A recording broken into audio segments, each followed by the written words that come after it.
उन्वान खून का सौदा। शहर के एक कोने में वाक़ था वो मीरान गोठ, एक पुराना बोसीदा सा मोहल्ला जो वक्त के साथ खंडर बनता गया।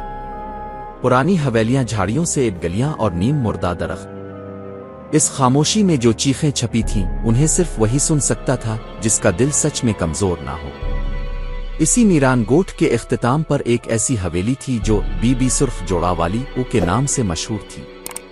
लोग कहते थे कि वो हर जुमेरात को सफेद धुएं में लिपटी नमूदार होती है, हाथ में चिराग और आंखों में खून। इसके करीब जाने वाला या तो पागल हो जाता है या हमेशा के लिए गायब। फाइज एक नौजवान मुहक्किक पुरस्रार दास्तानों का दीवाना था।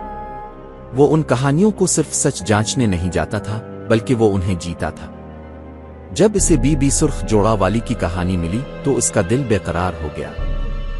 फाइज ने अपने YouTube चैनल के लिए फैसला किया कि वो इस हवेली की वीडियो बनाएगा और पूरी दुनिया को दिखाएगा कि ये सिर्फ अफवाहें हैं। रात के 1 बजे वो अपने 2 दोस्तों तैमूर और हादी के साथ हवेली पहुंचा। चारों तरफ धुंध छाई हुई थी, जैसे रोशनी भी अंदर जाने से डर रही हो। गेट जंग आलूद था मगर हैरत अंगेज तौर पर खुला हुआ, जैसे कोई इंतजार कर रहा हो। जैसे ही वो हवेली के अंदर दाखिल हुए, दरवाजा पीछे से खुद बंद हो गया। हादी ने लाइट ऑन की तो दीवार पर खून से एक जुमला लिखा था, सौदा हो चुका है। तैमूर हंसा, यार कोई प्रैंक तो नहीं? फाइज ने जवाब दिया, बस कैमरा ऑन रखो। उन्होंने मरकजी हाल की तरफ कदम बढ़ाया। छत से झाड़ लटक रहा था जिस पर पुराने खून के धब्बे थे। अचानक एक कोने से हंसी की आवाज आई। वो तीनों राग गए।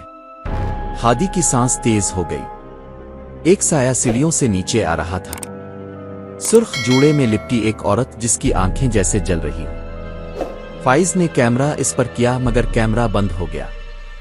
तैमूर ने भागने की कोशिश की मगर उसके पांव जमीन से चिपक गए। औरत ने करीब आकर कहा, सौदा तुमने किया है, अब कीमत चुका। फाइज ने कुरान की आयत पढ़नी शुरू की तो वो औरत चीखने लगी, इसका जिस्म जलने लगा और वो धुंध में बदल गई। मगर फिर दीवारें बंद होने लगे और एक दरवाजा नमूदार हुआ। फाइज ने दरवाजा खोला तो वो एक और दुनिया थी। वहां हर दीवार पर इंसानी चेहरे थे जो कुछ कह नहीं रहे थे, बस देख रहे थे। आगे बढ़ते हुए उन्हें एक शीशे का कमरा मिला जहां फाइज का अपना अक्स कैद था। वो चीखने लगा मगर आवाज बाहर ना आई।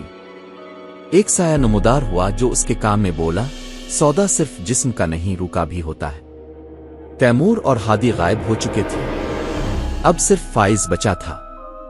इसने रोशनी की तरफ दौड़ने की कोशिश की मगर एक हाथ ने इसे पकड़ लिया। वही औरत दोबारा मुकम्मल शक्ल में अब उसकी आंखों में झांक रही थी। तूने वीडियो के बदले मेरी कहानी चराई, अब ताव मेरी कहानी का किरदार है। फाइज की आंखें बदलने लगे, इसके जिस्म पर पुराने जख्म जाहिर होने लगे। वो चीखा मगर अब उसकी आवाज इस औरत जैसी थी। कुछ दिन बाद YouTube पर एक नई वीडियो अपलोड हुई, खून का सौदा, एक हकीकत अफरेब। वीडियो में हवेली का अंदरूनी मंजर, लाल रोशनी और आखिर में एक जुमला, मैं वापस आऊंगा अपने सौदे के लिए। कहते हैं आज भी अगर कोई मीरान गोठ की इस हवेली के करीब जाए तो इसे एक औरत दिखाई देती है, सुर्ख जूड़े में, हाथ में चिराग और साथ एक नौजवान जिसकी आंखें खून की तरह लाल होती हैं।